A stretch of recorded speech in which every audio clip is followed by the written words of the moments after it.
এখন আমরা দেখব কিভাবে একটা পাপড়িকে কালার করতে হয়। তো এখানে অলরেডি কালার করা আছে।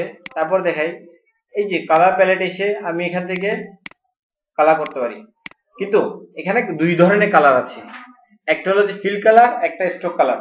আমরা কোন কালারটা করব? ফিল কালার হলো যে এই যে ভিতরে যে অংশটা পিঙ্ক কালারটা হলো ফিল কালার, আর এই বাহিরের যে কালো কালারটা এটা হলো যে স্ট্রোক কালার। আমরা ফুল বানানোর সময় অবশ্যই পিঙ্ক কালার করব এবং স্ট্রোক কালার নান করব। তাহলে এখানে পিঙ্ক কালার করলাম আর স্ট্রোক কালার নান করে দিলাম। এই নান চিহ্নতে ক্লিক করলে স্ট্রোক কালার নান হয়ে গেছে। আমাদের অবজেক্টটা মোটামুটি রেডি, কিন্তু এটা এখনো রিয়েলিস্টিক হয়নি।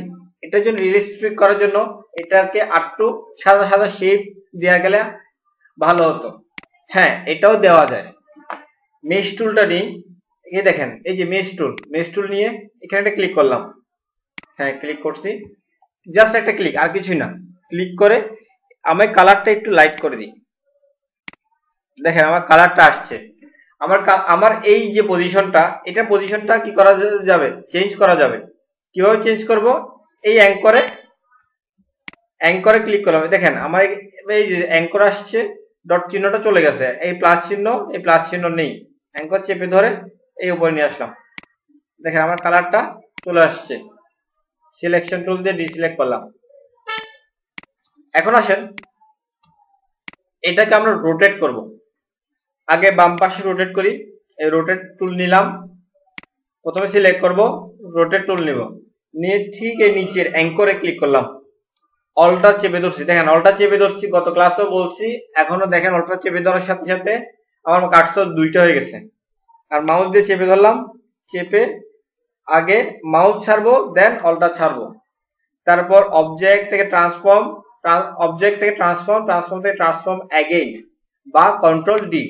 আবার যাই, অবজেক্ট ট্রান্সফর্ম অ্যাগেইন বা কন্ট্রোল ডি। হ্যাঁ, চলে আসছে। এখন এই তিনটাকে ওই পাশে রিফ্লেক্ট করে দেব। এই ঠিক এটার অপোজিট রিফ্লেক্ট করে দিলাম। রিফ্লেক্ট টুল নিলাম, আর গত ক্লাসের মতোই এই উপরে ক্লিক করব, শিফট আর অল্টার চেপে ধরলাম, অপোজিটে পেস্ট করলাম, সিলেকশন টুল ডিসিলেক্ট।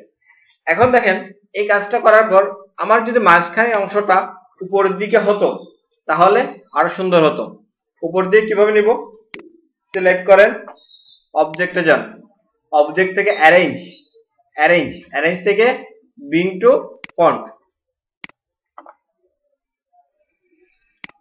ধন্যবাদ।